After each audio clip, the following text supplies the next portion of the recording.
2014లో భారతీయ జనతా పార్టీకి TDP support ఇచ్చింది. అప్పుడు స్పెషల్ స్టేటస్ ఇస్తామన్నారు, కానీ ఇవ్వలేదు. స్పెషల్ ప్యాకేజీకి చంద్రబాబు నాయుడు గారు ఒప్పుకున్నారు. ఆ తర్వాత స్పెషల్ స్టేటస్ కోసం పోరాడారు కూడా. ఇప్పుడు అంతకు మించిన కీలకమైన పాత్ర పోషిస్తోంది కూటమి, కేంద్రంలో. ఇప్పుడు స్పెషల్ స్టేటస్ కోసం మళ్ళీ అడిగితే బెటరా, లేకపోతే స్పెషల్ ప్యాకేజ్ తీసుకుంటే బెటరా? అంటే ఇది ఎలక్షన్ జరిగేటప్పుడే పెద్ద విషయం. మీరు వైసీపీ అనేది అనమాట, మీరు బీజేపీతో కూటమి ఏర్పాటు చేసుకున్నారు, స్పెషల్ స్టేటస్ మాట్లాడటం లేదేంటి, ఏది విభజన చట్టంలో ఉన్నట్టు అని నిందించేది.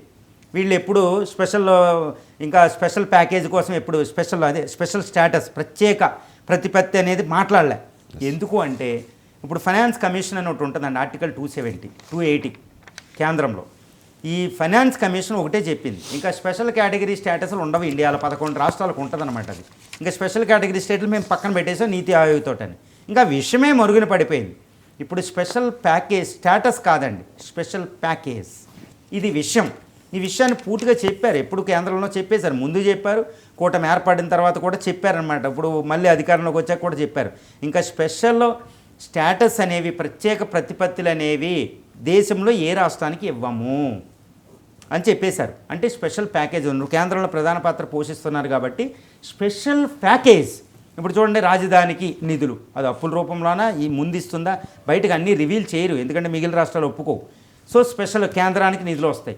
అక్కడ ఇప్పుడు ఒకప్పుడు ముందు మాట్లాడిన వైజాగ్ స్పెషల్ రైల్వే జోన్ ఒకటి వచ్చేసింది. సో ఎన్నో విద్యాలయాలు వస్తున్నాయి, ఎన్నో స్కీమ్స్, ఎన్నో పథకాలు ఉంటాయండి. ఇప్పుడు వరల్డ్స్ లార్జెస్ట్ ఇన్ఫ్రాస్ట్రక్చర్ ప్రాజెక్టులు ఉంటాయి. ఇందులో రోడ్లని ఎన్హెచ్డిపి కింద వాటి కింద వస్తున్నాయి.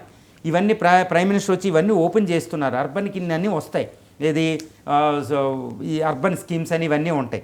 వాటన్నిటి మీద ఎక్కువ కేంద్ర నిధులు ఆంధ్రప్రదేశ్ వైపు ప్రవహిస్తున్నాయి. ఎందుకు? కేంద్రంలో వీళ్ళు ప్రధాన పాత్ర పోషిస్తున్నారు కాబట్టి.